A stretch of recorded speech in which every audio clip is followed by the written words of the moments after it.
Mbahaye ikaze nongeye kubasuhuza mbahaye ikaze ku biganiro bya Mwami Hustles. Twibanda ku makuru y'ubukungu kuri butaka currency by'umwihariko kuri Pi network tugiye gukomeza tuvugaho cyane. Hari ibintu byinshi tugiye kuganiraho byiganjemo updates ya Pi core team twigeze guhabwa mu minsi ishize, ariko n'andi makuru amashyashya tugomba kwitega cyane muri iki gihembwe cya mbere cy'umwaka tugiye gutangira 2026. Twanzitse rero tutazuyaje mu bihe bya vuba mu muryango wa Pi network hakomeje kuvugwa amakuru akomeye ataramwe abantu bavuga ku mbuga nkoranyambaga gusa, ntabwo ari amarangamutima kandi si ibyifuzo by'abapioneers, ahubwo ni urutonde rw'ibikorwa rufatika rutanga ishusho isobanutse y'aho Pi network iri kwerekeza mu mezi ari imbere vuba cyane. Ibikorwa rero bikubiyemo gutangwa kwa rewards za validators bitarenze igihembwe cya mbere cya 2026 nk'uko twabibonye muri update ya Pi core team. Harimo nanone upgrade ya network ikajya kuri version ya 23 mu buryo bweruye, ndetse na Testnet ya kabiri igomba gukorwa kuko Testnet ya mbere yarangiye kandi igenda neza, ndetse no gutangiza kwagura Mainnet ku mugaragaro.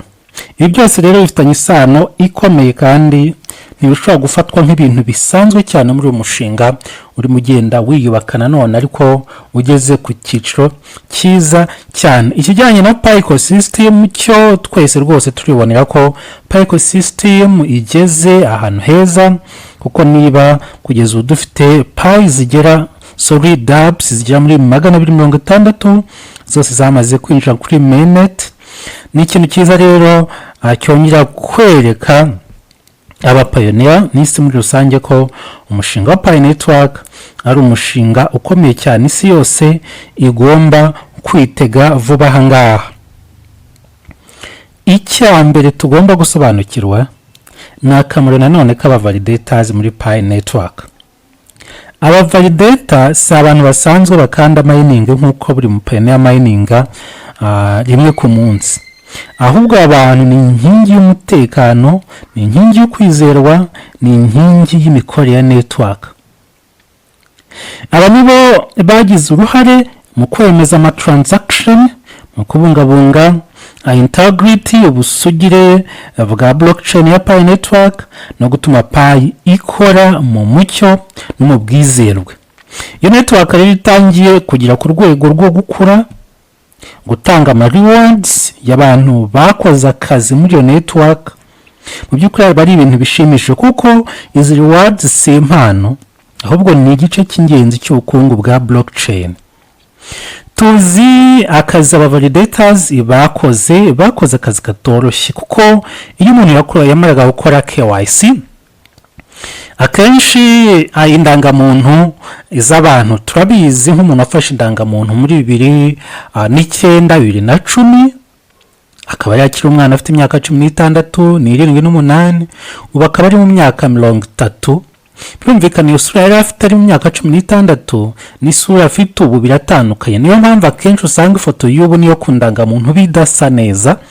Igihe rero machine automation ya Pi network itanezaga 100% ko wa muntu uri kwindangamuntu ya foto idahuye neza na ya foto yafashwe mu buryo bwa live umuntu akora KYC, iki gihe machine automation ahitaga ibirejectinga, ariko suku rejectinga ngira byanze, ahubwo ikabiha aba validators.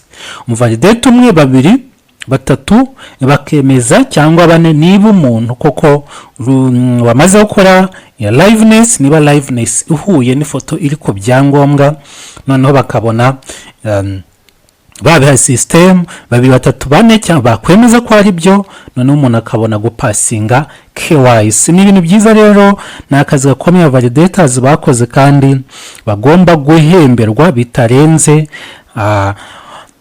igihembwe cya mbere. Twibutse ko igihembwe ubundi kiba kigizwe n'amezi 3, umwaka rero ugira ibihembwe 4 muri rusange.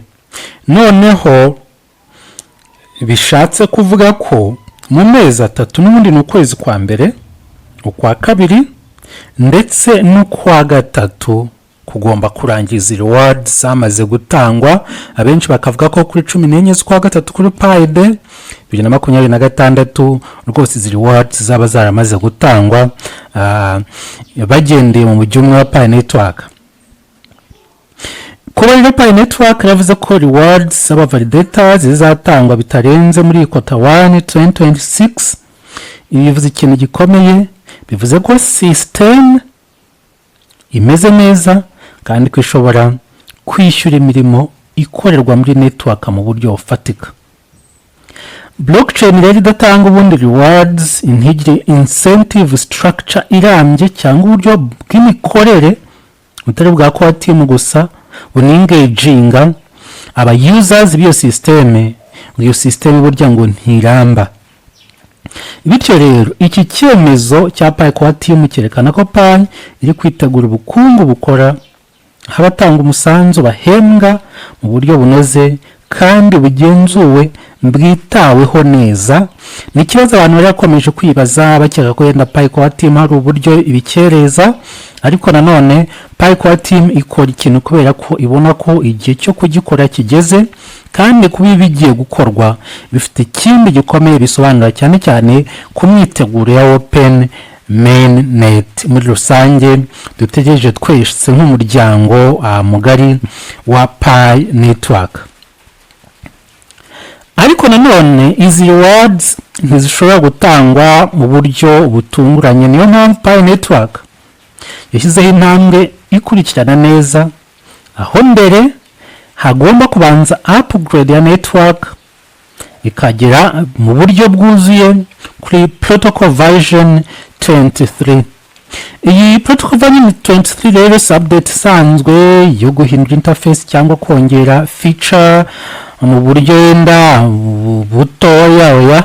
Iyi ni version igamije kunoza imikorere y'imbere muri Pi Network, ibyo kunoza imiyoborere ya consensus, kunoza imikorere ya nodes, imikorere y'aba validators n'uburyo rewards zishobora kubarwa no gutangwa mu mucyo. Ku bantu rero twakuraga validations, mwabonye ko validations muri iminsi zisa naho zarumbye pe ntizikiboneka. Ibyo byose rero bita bikwibutsa uburyo KYC bashyizemo AI habira fast track KYC ndetse n'indi AI ya kabiri yaje kunganira fast track KYC kugira ngo abantu bakora KYC biyongere, abapioneers bari verified bimukira kuri Pi Mainnet biyongere, gutyo rero na Pi Network ikomeze gukura, itakura ku bikorwa remezo gusa ahubwo na usability igenda yiyongera. Upgrade ya version 23 ubundi niyo shingiro rya byose. Ntushobora gutanga rewards wagure Mainnet cyangwa ngo wikure ku rwego rushya rwa Testnet udafite software na protocol bihamye. Iri naryo shingiro rya upgrade ya protocol version 23 iraningira kuri Stellar Consensus. Tuzi ko niyo mushinga wa Pi Network, by'umwihariko umuti cyangwa urutirigongo rwawo ni Stellar Consensus ya Stellar Blockchain birumvikana. Ibi rero umuntu yabyiranye no kubaka inzu. Iyo wubaka inzu burya hari ibintu by'ibanze ugomba kubanza ukagira, kubanza kubaka fondation, ukabona neza imiterere y'inkuta, ukuntu zishyira kuri fondation, hanyuma noneho ugatangira gutekereza ku mitako yo hejuru. Aho icyo gihe twagiranya n'iki gihe Pi Network irimo muri rusange. Nyuma y'iyi version 23 hazakurikiraho kwimukira kuri Testnet ya kabiri, bizaba nkaho bikorerwa rimwe. Ibi kandi ni ikindi kintu gikomeye abantu benshi batumva neza. Testnet ya kabiri ntivuze gusubira inyuma, ahubwo ni urwego rushya rwo kugerageza ibintu ku gipimo kinini kurushaho mbere y'uko bishyirwa kuri Mainnet mu buryo bwuzuye. Aka kantu mukumve neza. Aha niho rero ibintu nka Validator rewards, performance ya network, scalability n'imikorere ya consensus bigeragezwa mu buryo bukomeye, hakarebwa uko byitwara cyane cyane bijyanye n'uruza cyangwa uburyo biza kwakira abantu benshi cyane n'amatransaction menshi, kuko Pi network si umushinga ufite abantu bake, nawo umushinga wa mbere wa blockchain birumvikana wa cryptocurrency ufite abantu bangana gutya bamaze kurenga miliyoni 100 y'aba users bamaze kwinjira muri uyu mushinga. Testnet ya kabiri rero izafasha Pi network kubona amakosa hakiri kare, gukosora ibitagenda neza no kunoza system mbere yo gufungura imiryango yose ya Mainnet.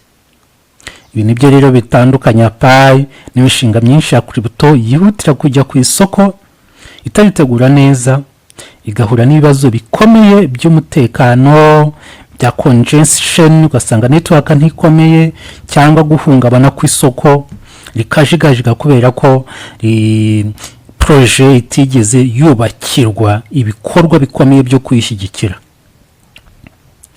Igihe rero izi ntambwe zombi, iyi protocol version 23 na Testnet 2 zizaba zirangiye, nibwo gutangira cyangwa gutangiza no kwagura Mainnet ku mugaragaro bizahinduka ibintu bifatika kandi bifite ishingiro.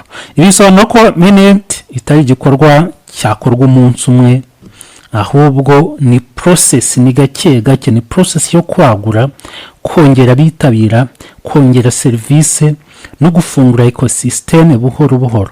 Kandi aha niho network yagukira, sibyo, kugira ngo igiye kuri open network cyangwa Mainnet ikora itekanye kandi ishobora nanone kwakira amamiliyoni y'abantu bikagenda neza, nta muntu ubangamiye n'imwe cyangwa ngo amatransaction cyangwa habeho icyo bita jam muri network ku buryo amatransaction atinda. Oya, ni ngombwa nanone gusobanukirwa ko ibi byose atari ibihuha.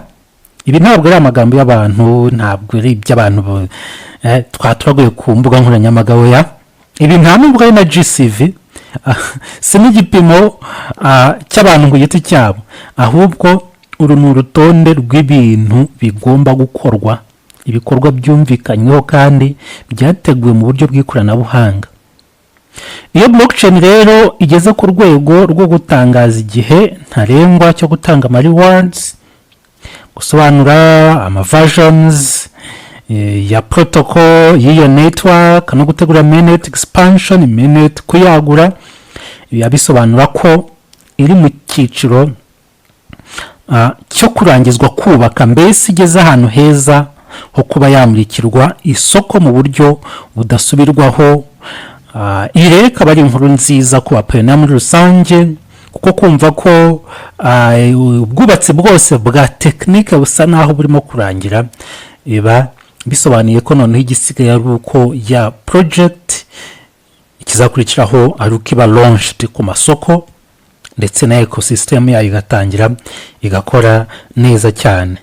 Ku bapioneers rero ibi byose bisobanuye ko Pi network iri kuva mu bihe byo kwihangana gusa, kugira bapioneers ngo mwihangane turacyubaka, ahubwo irimo kwinjira mu bihe byo kubona umusaruro w'imirimo yakozwe mu myaka myinshi ishize.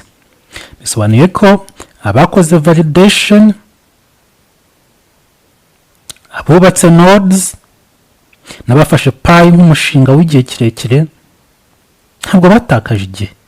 Umushinga umaze n'imyaka, nshuti yanjye, umushinga umazemo amezi, ntabwo imbaraga zawo ugenda ushyiramo buri munsi umayininga, ntabwo ari imbaraga z'imfabusa, ahubwo ni imbaraga zizakubera umusingi w'ubukungu bwawe bw'ejo hazaza. Ariko kandi none bisobanuye ko Pi igiye kwinjira mu bihe bikomeye, aho discipline, aho umutekano n'ubumenyi bizaba ingenzi kurushaho. Pi network yishyuye ejo bundi itangaza amavugurura ya DEX, ndetse na mbere yaho yari yavuze ko yatangaje DEX ndetse na tokenization kugira ngo abantu binjiremo babashe no kuyikoresha, babanze bayimenyere ikiri muri Testnet kugira ngo batazabura imitungo yabo igihe iyi PyDex izaba yamaze kujya live Mainnet yagiye hanze.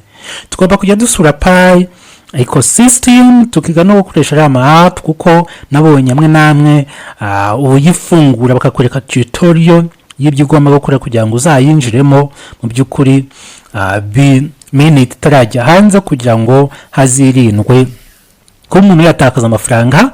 Ariko nanone muri iyi update heruka Pi Network iretse kuvuga ko irimo gukosora ibintu byose, irimo kubivugurura kugira ngo bizorohere umuntu uwo ari we wese na wa wundi utarize ngo aminuze azabashe gukoresha platform ya Pi Network muri rusange mu buryo bumworoheye.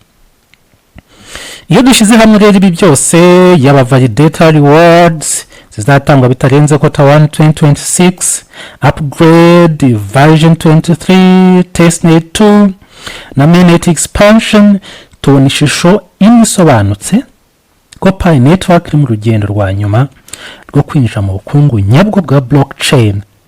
Ntabwo iri kwiruka kuri hype, ahubwo iri kubaka system ishobora kuzabaho igihe kirekire. Ibi nibyo rero bituma iyi sequence of actions cyangwa urukurikirane rw'ibikorwa rudakwiye kwirengagizwa, kandi rukwiye gusobanuka, buri wese akamenya ibyo ari byo birimo kugenda bikora, kandi ko birimo gukorwa mu buryo bw'ubwitonzi. Bityo rero tukaba dufite amakuru, bigatuma turushaho kumenya ko dufite ikintu cy'agaciro cyane. Reka nsoze mvuga nti Pi Network ntiri gutegura gusa Pi nk'ifaranga, ahubwo iri gutegura ubukungu, kandi ubukungu nyabwo ntibwubakwa huti, ahubwo bwubakwa mu gutegura neza intambwe ku yindi kugira ngo ikirimo kubakwa kizagere ku ntego. Murakoze, reka duhure mu biganiro byacu bitaha.